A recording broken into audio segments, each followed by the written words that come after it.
It is a globally acknowledged fact that hate speech threatens national cohesion and that it is indeed a harbinger of violence. This will be the thrust of our program today, Violence Free World. My name is Kali Igwe. Our special report begins now.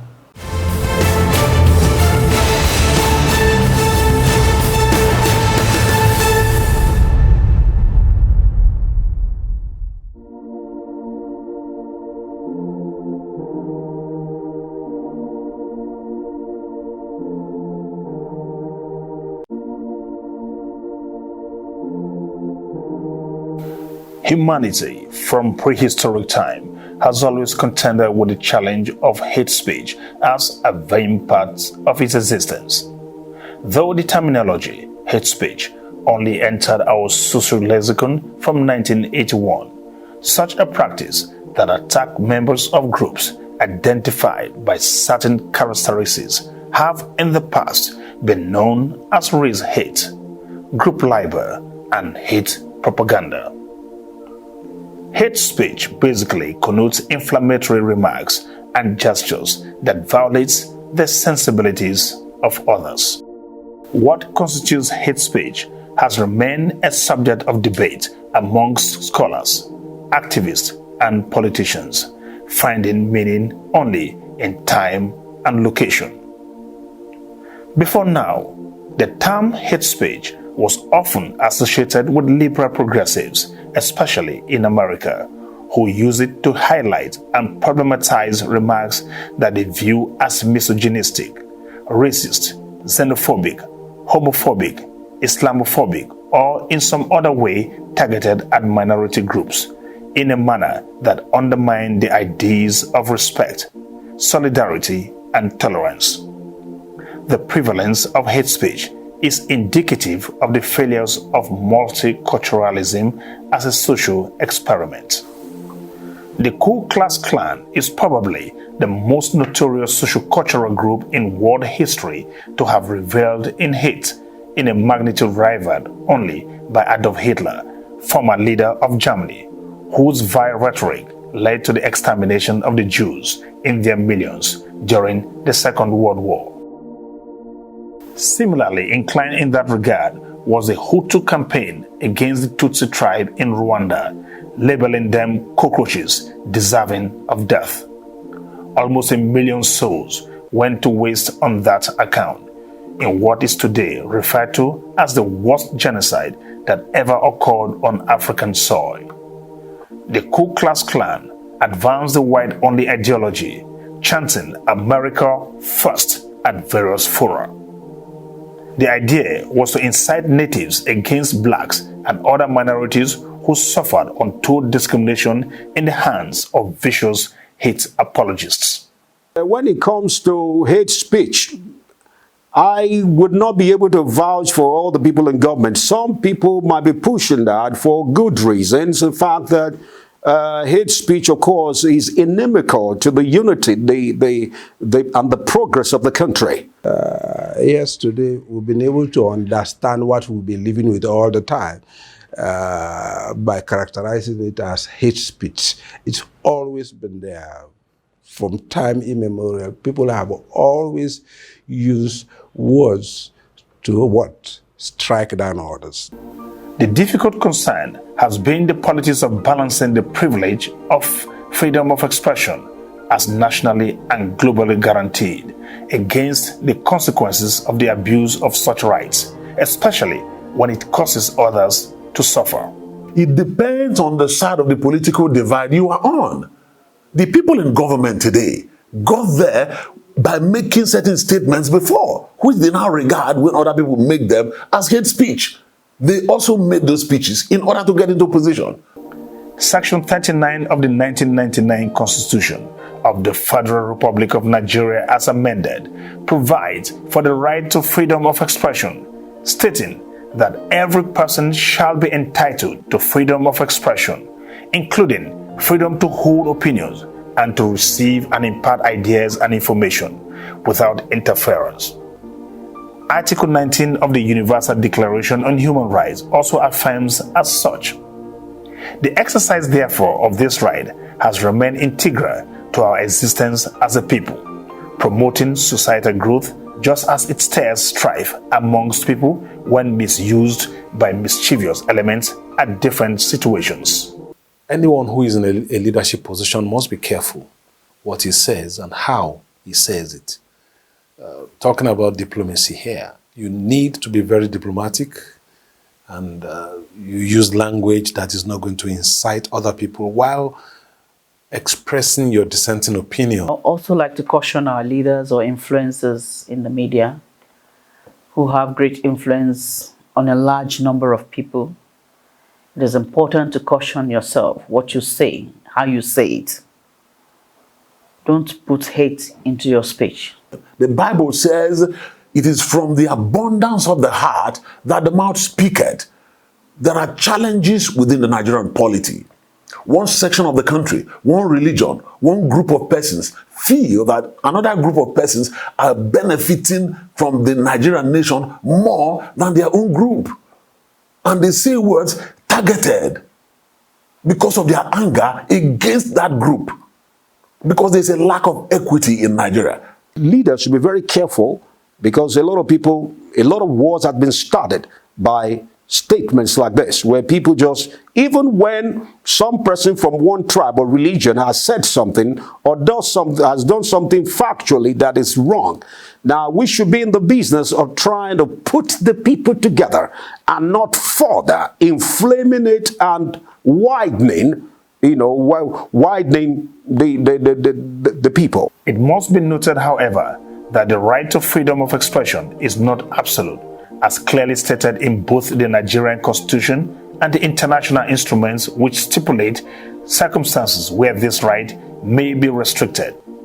By virtue of Section 45 of the 1999 Constitution, the right to freedom of expression and some other fundamental rights guaranteed in the Constitution could be restricted or curtailed by any law in the defense of public safety, public order, public morality, public health, or for the purpose of protecting the right and freedom of another person. Hate speech, for all its intent and purposes, violates civility as it undermines the sanctity and dignity of others. In Nigeria, this phenomenon has assumed an alarming proportion as it continues to manifest a deadly potential to destabilize the country. Via rhetoric from some opinion leaders on issues bordering on national cohesion frustrates efforts at ensuring peace and unity. In categorizing remarks and gestures as hate speech, care must be taken not to subsume all offensive gestures as such. Although there is a thin line between both, an arbitrary conclusion to all such without recourse to a competent court of law will be a recipe for further complications. Arguably, notable individuals and institutions who have been most provocative in their utterances include Femi Fani-Kayode, Asari Dokubo, Nnamdi Kanu, Yinka Odumakin, Miyetti Allah, and the coalition of northern NGOs, amongst others. Yet, their rhetoric of fury, unless proven otherwise by a competent court of law, remains merely controversial. The advent of social media may have compounded the hate speech problem, as even issues that ordinarily would have gone unnoticed get unnecessarily escalated to a point of nausea, thereby causing damage. In response, the federal government of Nigeria, through the Minister of Information, Lai Mohammed, has vehemently spoken out against hate speech at every opportunity. Let me be clear.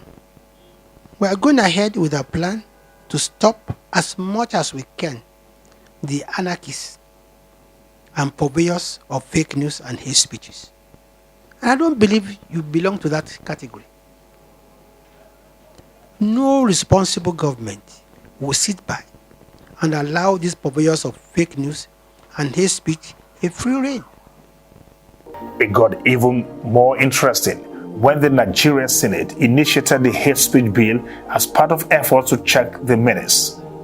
The stated objective of the bill is to promote national cohesion and integration by outlawing unfair discrimination, hate speech and the establishment of an independent national commission for the prohibition of hate speech and connected matters. The bill had reached final stage in readiness to become law, but public opinion overwhelmed it and its passage was stalled.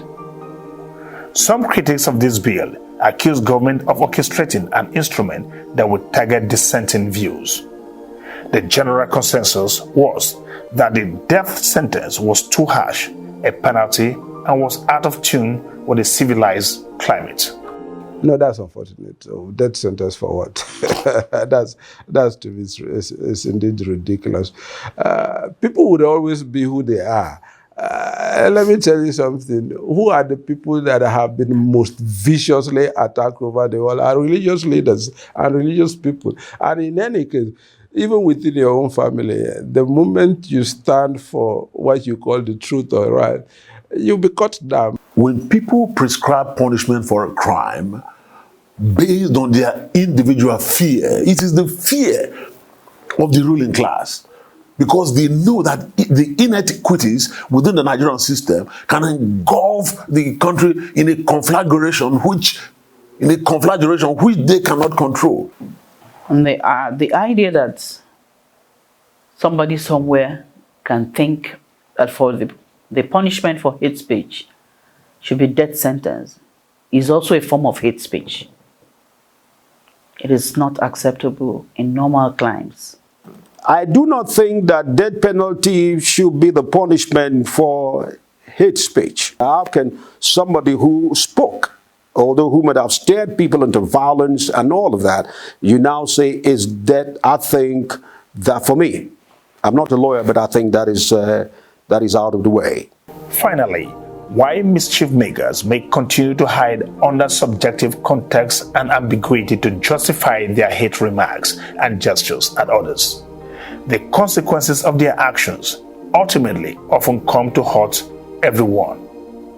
Government too must not be fixated on extreme punitive measures, as a more persuasive approach may work out even better. It may perhaps be better to explore existing laws on libel and discrimination in resolving all such matters, rather than resort to making new laws.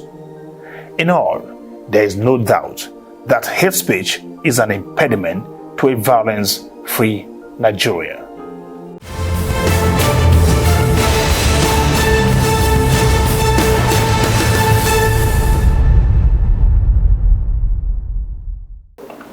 Welcome back. My guest is Nii Akinseju, a public affairs analyst. Nii Akinseju, you're welcome to the program. Thank you so much. It's a pleasure to be here with you. Yeah, Nii, you're very, very much aware of the issues. I'd like you to tell me, how disgusted are you concerning issues or the menace called hate speech? Well, I don't think the right word to use for me is disgusted.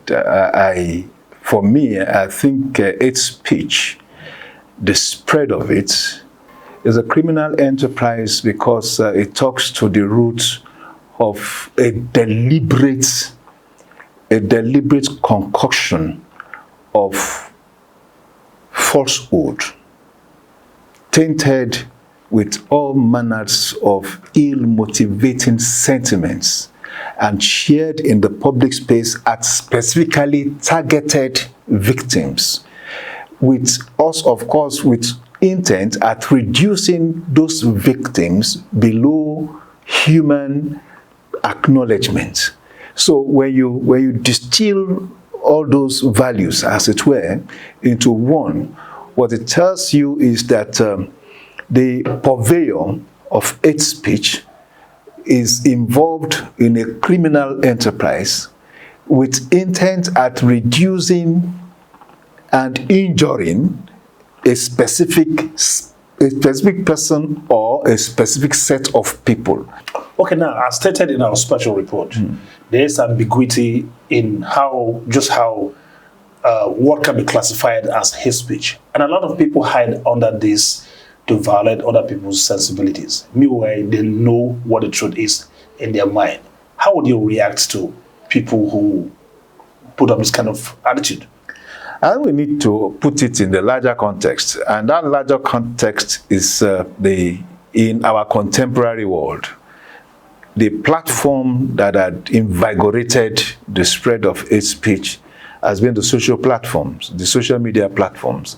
Don't forget that before now, where we had the predominance of orthodoxy in the media space, you had control and self-regulation.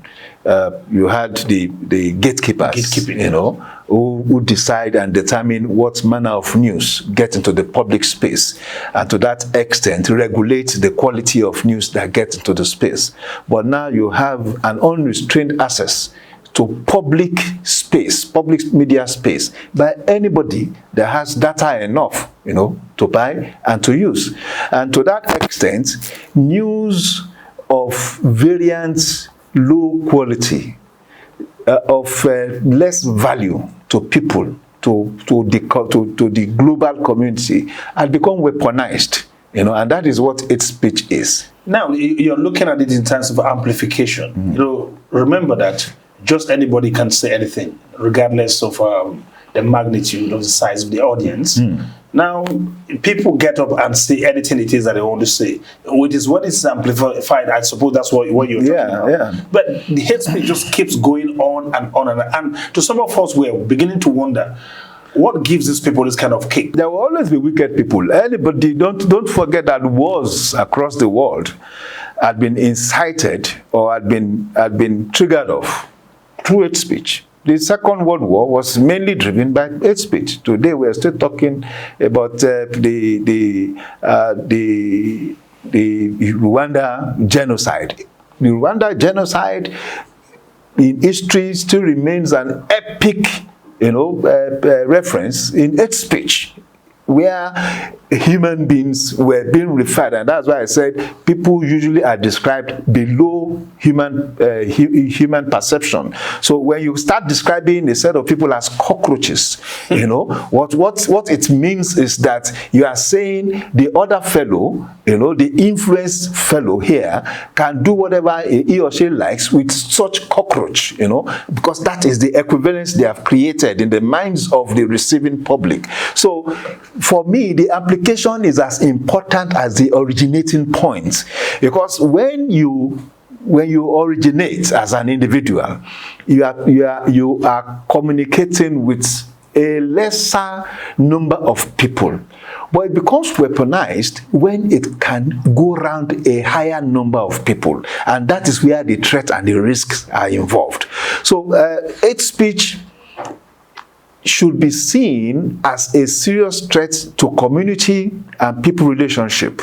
And as you noted, people have used constitutional provisions as defense, of their rights to express their opinions. But the truth also is that the Constitution also provides for the protection of the rights of the other person, So the Constitution is a balance where you have a right to expression. Your right to expression must not also injure, the person and the character of the other party. So where the other party has become a subject of your attack, you are actually impinging, breaching the rights that is supposed to be enjoyed constitutionally in the protection of that person. So to that extent, the law needs, the truth of the matter, and I will tell you this experience. Most people that are involved in hate speech, or even in propagation of fake news, which is a larger, universe than hate speech, what they know is that the judicial process in Nigeria is slow. I think that's very, very frustrating. We'll go to break right now. I'll be right back after this timeout. Stay here. We're talking violence.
Welcome back. This is Violence Free World. Now, Ni Akinstiju, there is this challenge of a lot of people seeing government instrumentalize this whole concept of hate speech and using it to actually silence dissenting views. Just simply brand what it is that you're saying. If I do not like it, I don't like you, as hate speech, to which penalties could apply. How do you see this playing out? That's the law being contemplated. In this case, somebody somewhere is cooking up and deliberately mutating facts and figures, and deliberately targeting you as the object of that enterprise, as it were. So, if the government now says it is interested in controlling or regulating that space, I think within the bound of the law as it is now, government should be able to situate its capacity to control, you know. Yes, some people will tell you we have laws, libel, defamation, and all that. But I am saying that there's a need to distill all this law into one uniformed referenced law, and secondly, to also empower the judiciary. I do not agree with the idea of a commission in that act, you know. It is, for me, it becomes too mechanistic, you know. So the judiciary is still the judiciary, but we should, just like as we are having courts that have special focus on corruption in Nigeria now, you notice that most corrupt cases are getting to enjoy rapid, you know, process in the judicial space. Yeah, we can have courts like that, you know, that targets cyber issues, you know, cyber stalking, cyber harassment, and of course hate speech and all that. The problem, as some people will say, is that who determines what is hate speech? But the truth is that the object of hate speech knows that he or she is the object of hate speech. Finally, Ni, tell me, what would be your advice to Nigerians, particularly right now, as we strive to achieve more civility in our quest for national cohesion, just so we can help check the spread of violence in our country? We are human beings, first and foremost. That's the most important thing. And that's the way I see, personally, my growth trajectory. I've always seen people, first and foremost, as human beings. Before I will see somebody as Igbo, Hausa, or whatever, we find unity, commonality in our beings, you know. Our capacity, we share the same thing, we share the same attributions. If you put somebody who is the child of a Nigerian in the UK or the US, for instance, and he grows up there, he would think and act like people there, because that's the sheer whatever that we have. So the important thing is our leaders, and I'm talking of variegated leaders now, not just political leaders, at different levels, exploit our base sentiments to advance their own material desires. It is when they are fighting over something, you know, either at the mosque, the church, in corporate organizations, in wards and other constituencies, that they start reminding us that we are Christians and we are Muslims, or we are Yorubas and the Igbos, or we are Fulanis and Hausas. When they throw all that around and befuddle and confuse us, when they take that thing, they forget whatever is supposed to be their services to us, and they are unified across those dissensions that they have created at that smaller level. They are all unified in what they want to do, what they want to achieve. So we are just being used as pawns Yeah, I think that's a very good point to leave it. It is clear now. It's evidently clear. That was no hate speech. That was just some statement taken out of context, weaponized, and unleashed on the public. Gullible public, I must say. I'd like to thank you very much for coming on the program. Okay, this is Violence Free World. I must say I enjoyed every bit of what happened here today. Same time next week promises even much more. But until then, please remember to remain on the road to a violence-free Nigeria. My name is Kali Ikwe. God bless you. No